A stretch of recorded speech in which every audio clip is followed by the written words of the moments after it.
Man, my credit card actually felt heavier after that. Hard Rock. They exited through the entrance. Not the best start. Hard Rock. There is a giant sea monster, seaweed blob in the Atlantic Ocean that has finally hit Florida, and personally, I could not think of a better place for it to go. Hard Rock. Annie from Jackknife had given me a recommendation once before for a camera, and I looked it up, and it was like, I think it was like $600 or $700, and I'm like, that's not a recommendation. That's just making fun of me. Hard Rock. I don't have any idea why I started saying that. Hard Rock. If I walk up to you and I'd be like, your haircut looks funny, or if I walk up to you and punch you directly in the face, are they equal? Hard Rock. Oh, he talks like me. Yeah. Hard Rock. What is this thing that I'm taking valuable time from my top 20 to talk to you about? Hard Rock. And I don't know if it's a flat out, Hard Rock. This is his show. It's his thread. He is the ultimate authority. However, on this show, Hard Rock Lunchbox.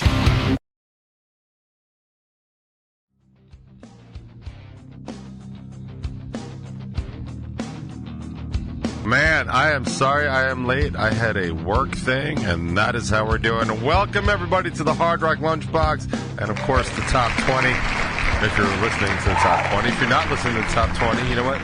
You're not welcome here at the Top 20. What do you think about that? But if it's next week, then you're also welcome to the Top 20. See, there's a lot of caveats on this show, and if you don't follow along, you just won't understand.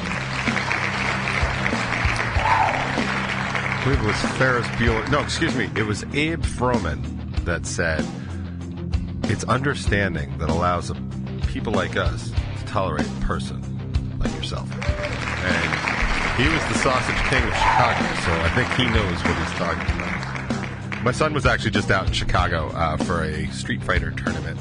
Not an actual, he wasn't like that. He actually plays the video game somewhat professionally, so he was out there for a tournament. And I told him if he runs into any trouble whatsoever to ask for Abe Froman, or at least Ferris Bueller, you know what I mean? Just not Mr. Fry, Cameron Fry's dad would be bad. Yeah, I just had a super intense situation at work, actually. I don't even know that I can talk about it, but, wouldn't you like to know? I just don't think I can talk about it, but I had something that absolutely had to get done, at noon. So I was all ready to go. I had the show all ready to go, I thought. And then what happened is I did the thing that I needed to do. I came and sat down here, and I realized I forgot to turn the camera on because I do that. In fact, it's actually been such a rough morning. I'm going to check just quick in the chat. Hello, chat. Can you hear me? Okay, so I'm putting that in there just because these are the days that I forget stuff like that, like to turn on something, and I'm not broadcasting, so I just want to make sure. So I'm looking. Chat is still waiting. Chat is being patient. You can join the impatient chat, or the patient chat, at 99WNRR.com. You can do that. Cool. They can hear me.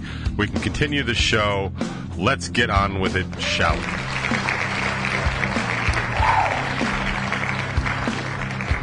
I have to get a better camera, by the way. If anyone's got recommendations, I got to check with Annie. Annie from Jackknife had given me a recommendation once before for a camera, and I looked it up, and it was like, I think it was like $600 or $700, and I'm like, that's not a recommendation. That's just making fun of me. That's like if you ask somebody, hey man, can I get a recommendation on a new car? Oh yeah, here's this blown out Expedition, that seats 75. It's not a recommendation. But holy crap, did I get hosed this week? Oh man, I brought my Subaru in for the 60,000 mile checkup, which is a big one anyway. Usually, the 60,000 is the one that runs in the sevens, but I needed to replace the lower control arm assembly. Man, my credit card actually felt heavier after that. So, thinking about starting a GoFundMe. Kidding, I'm not going to do that. I'll figure it out. I won't be buying anybody lunch anytime soon. If you're on that If you're on the lunch list if you're on the short list of people I was about to buy lunch for, I would make other plans. To be fair, that list really only currently contains Charlotte, because she's the only one I legally have to still feed. By the way, speaking of legally still have to feed and kids of that age, I had 2 HERicanes show up to soccer practice last night, driving themselves there, which is just like so bananas scary to me. I did not have the heart to tell one of them that they went out the exit. No, they went out. They exited through the entrance. Not the best start, but it's all right. I'll just keep an eye on where she is and make sure she's always in front of me whenever I'm driving anywhere. So that's fun. But let's get to some housekeeping, shall we? There's a brand new episode, unsurprisingly, of the Top 20. What is surprising is I haven't got a YouTube warning in a little while. I do have to address, we still have a YouTube warning on there, and by we, I mean Stranger TV, because honestly, even though it was my fault, like, Jimmy G really should be more responsible about the content he's going to be putting on the air here. He kind of deserves the warning. I would think that's the way it goes. It's always a no! You know, I don't know for sure. I would think so. I'm going to turn this up. I'm going to turn up my microphone. Is that cool with everybody? Microphone check. Checking 1. Yeah. I noticed that, sorry, just checking in on the chat here. There's a delay. Yes, it's just you. Delay like an echo, or like what is going on? Was that just me? I saw this post before. Yeah, there's always like it's less than a minute, but it's a good 30-second delay, anywhere between 7 seconds and a minute. That sounds too loud. I'm going to turn that back down. The only reason I'm playing with the volume at all is because last week I was singing along with Dragula from Rob Zombie, and I couldn't even hear what I was saying, which was the thing about baking brownies and stuff like that. And, if we're going to miss quality stuff like that, like, why even bother listening to the show, really? But anyway, so, yes, Top 20 is out this week, and I'm talking about Ron DeSantis.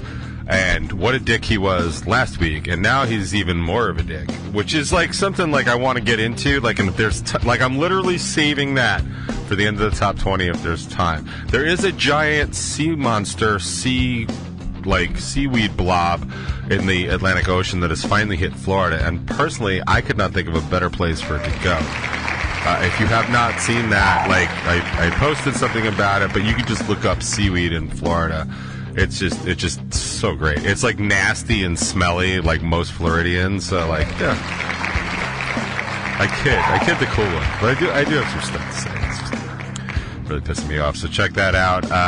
Brazilian tourist dollars, leading cause, 99% of speeding tickets. Yeah, the whole work zone camera thing, like, it's still a debate, and people are still like kind of mad about it. Actually, somebody that I really like and respect, like, weighed in on the conversation today or yesterday and said what I consider to be a very dumb thing. And it was like, we're, a collection of people, like, we're the people for the people. Like, we should just all get together and vote on whether or not we want those things. And, like, no, that's a dumb idea. That is a dumb idea, because more people would rather not be inconvenienced by the safety of other people. Like, if you have, like, I don't know, 500 highway workers that it involves, and what is it, like 1 million Long Islanders now that probably all drive over the speed limit, like, whenever they can? Like, what do you think that vote's going to be? Like, there have been some times where I think it's probably a good idea that we start beating children. Like, I think that's a good idea. You want to vote on that too? Or is that just reprehensible and morally wrong? And we actually don't need a vote on deciding what is, like, morally acceptable in this country. I don't know if you guys have seen any of this yet, but what came out in the New York Times yesterday, or maybe even the day before, was what they're thinking is the text message that basically got Tucker Carlson fired. And it's basically him talking to a producer about watching this video on the day after, I guess it was. He was watching the video the day after the January 6th insurrection. And, a bunch of, like, MAGA people was beating the life out of an Antifa kid. Well, that was his language. I didn't see the video. I don't care to see the video. Like, I understand what happens in street fights, but it was like 3-on-1, and he was basically saying, like, this is great, but this isn't how white people fight. Like, he said that in the text, but he was like, I really hope that they, like, I was even hoping that they beat the kid to death or whatever. And then he kind of laments that he was feeling that way. Like, what am I even becoming? Like, dude, that's what you do or did for a living. Like, you incited that kind of violence. Like, if anybody has ever hung out with a group of dudes that was, like, making bad decisions, like, those bad decisions start, like, making a lot of sense when you have a bunch of people doing it and it's late at night and you're getting angry and testosterone is, like, you ever hear of the term mob rules? Like, that's what that happens. Mob mentality is just tremendously dangerous, you know. And even like Tommy Lee Jones, I realized it was in a movie, but it was Men in Black, so I think it's a good reference. And Will Smith is like, you know, people are smart, and he's like, no, a person is smart. People are dumb, scared animals. That's exactly what that is. But anyway, keep an eye out for that one, because that may or may not be a bombshell at all about like the real reason Tucker Carlson got fired. But like that mentality is exactly kind of what the problem is, and I don't have any idea why I started saying that. But Mob Rules got new stuff out. Andrew from Project 86 was the full interview on Bacon This Is My Podcast this past Monday. The cancellation and the fallout of Bamboozle was discussion and drinks yesterday. I got to listen to that because I know it's like, you know, like kind of like they're talking about that, and I have a lot to say about it, so I'm kind of curious what they think about it.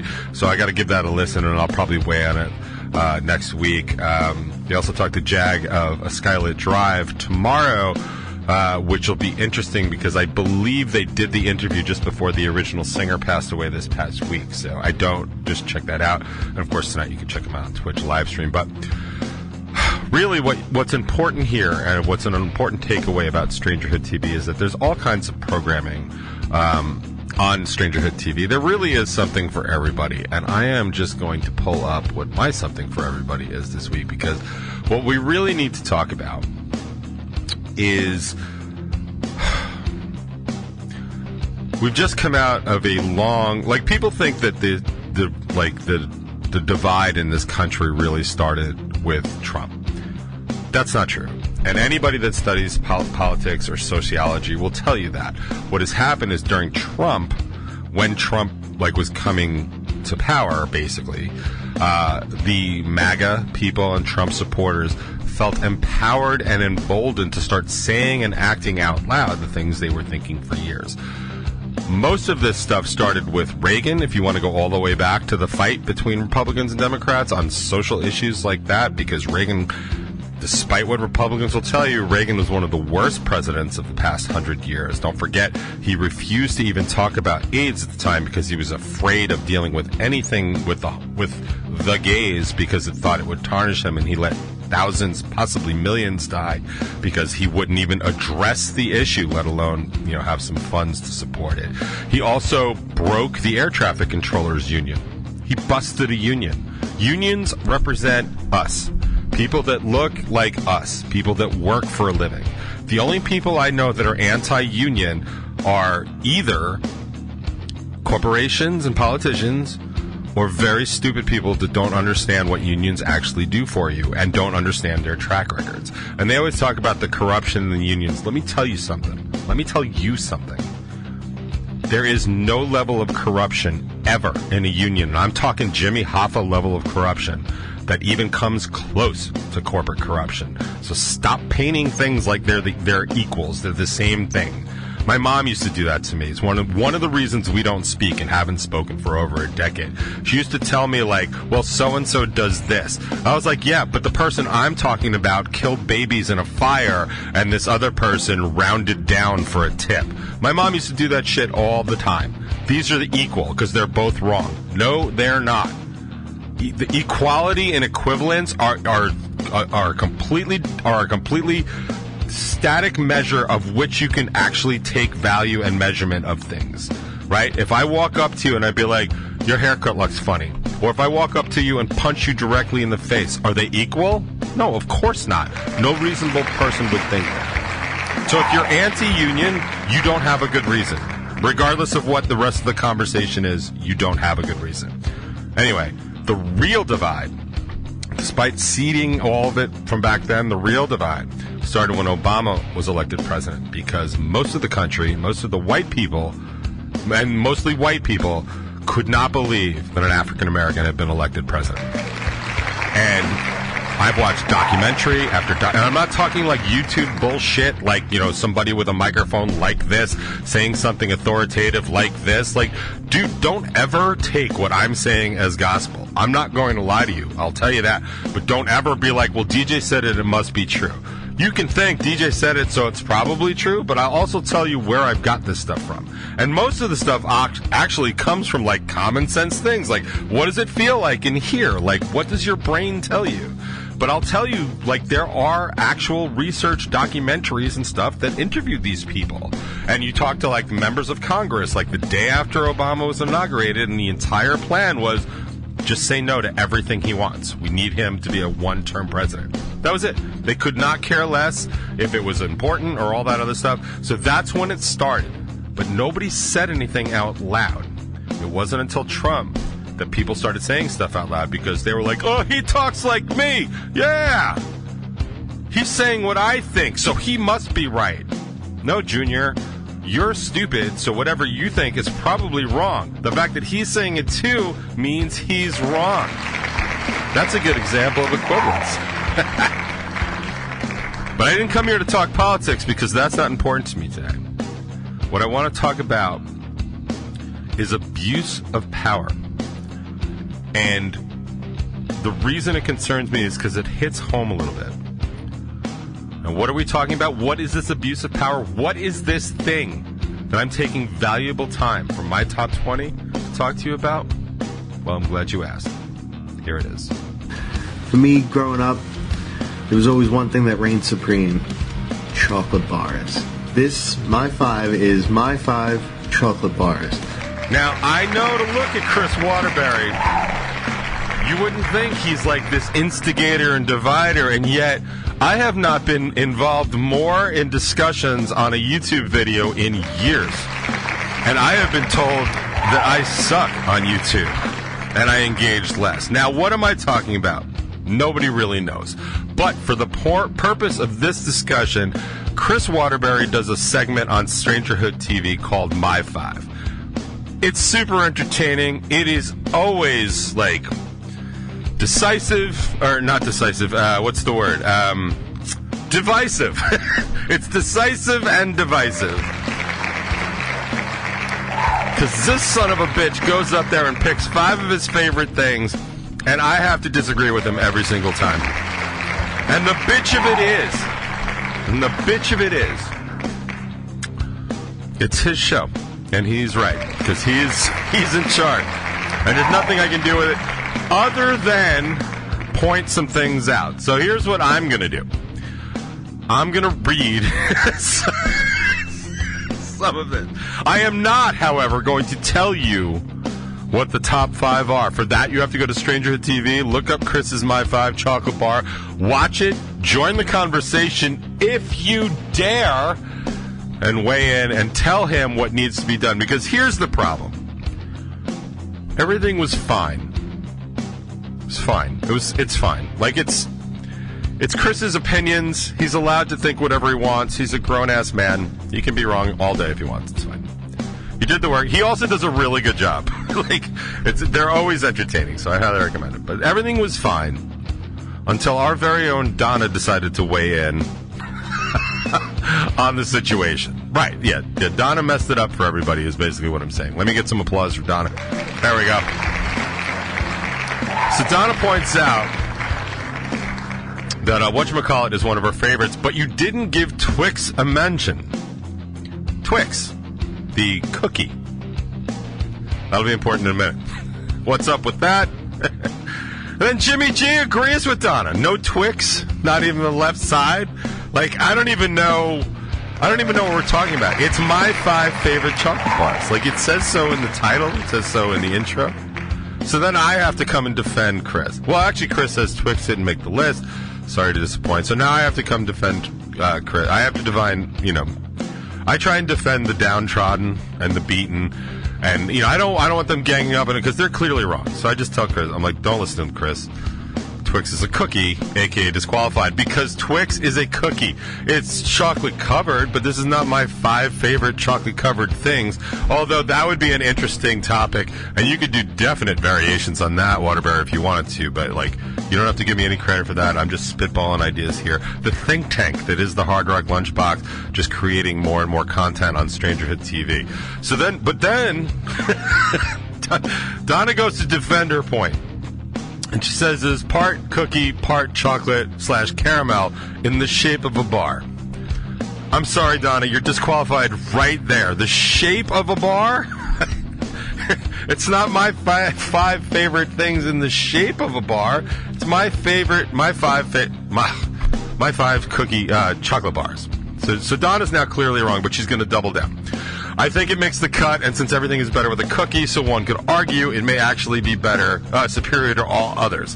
Now, she makes an excellent point there, and I cannot argue with that at all, except for the fact that we are talking about chocolate bars. Jimmy G comes to his senses finally.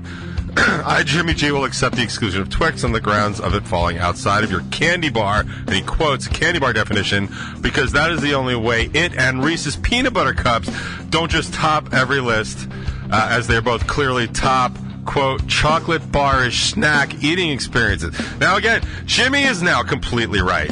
So, I point out to Donna, like, as you know, I respect your right to have your opinions, but claiming that this so-called cookie would qualify as a chocolate bar would allow me to claim Jameson or Guinness as my favorite wine, which I also was kind of hoping I would get some support on. I didn't. I said society must have rules.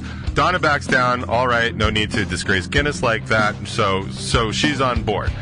But I do point out to Jimmy, and this is where I stand today.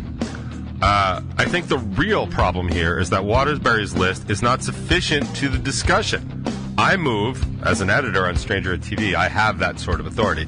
I move that he either expand the criteria in this My 5 or quickly release the remaining My 5s that we all know must be out there. The remaining My 5 cookies, candies, the great nougat debate, etc., that are necessary to fully exhaust this issue. Much like Rupert Murdoch in recent weeks, as the admin of the channel, the authority and responsibility falls to you. Jimmy has been quiet since that, and I don't know if it's a flat out but I think the discussion needs to be expanded, and I throw down the gauntlet to Chris Waterbury to do the other My 5s, and then maybe have a My 5 to the death at the end. Chocolate bars, cookies, caramels. But Chris points out at the end, and he's right. He's totally right. Chris Waterbury, 18 hours ago, I am the only authority on this thread.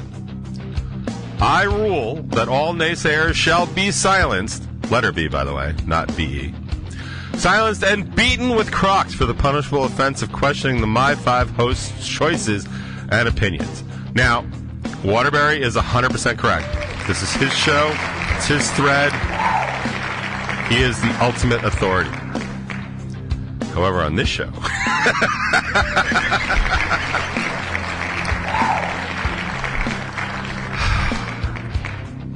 However, on this show, I am the ultimate authority. And I will beat myself with Crocs if need be, god damn it. Truth of the matter is, I love Twix. They happen to be one of my favorite candy bars. I can't really eat them so much because, like, I'm really 99% gluten-free, so I am at the point where I am, like, looking at, like, anything with gluten, like, I guess used to do with, like, Weight Watchers in terms of points, and it's just never worth it to me to have a Twix. Not when I could save up a couple of Twix and have, like, a slice of real New York pizza. Like, that's kind of where I'm looking at things like that. So, like, those are the decisions that I have to make here at the Hard Rock Lunchbox.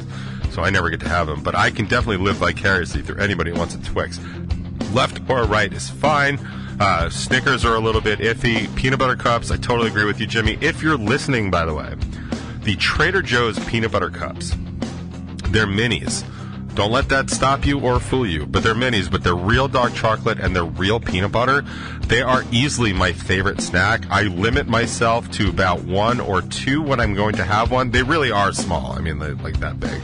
They're absolutely delicious. They're actually one of the only foods that I take super small bites of, so it feels like it's lasting longer.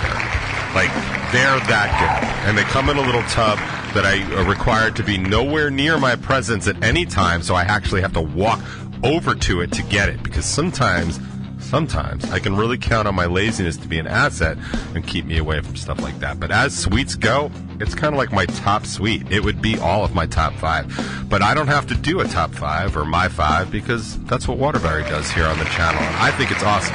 All I can do is make suggestions and, of course, rebut what he says on my show, because, as he pointed out, I'm the authority here. We'll have a lot more to talk about during the show today. Sorry I wasted all your time on something that I thought was important but probably wasn't. Don't forget, Florida is getting inundated with smelly seaweed, and I am all about it.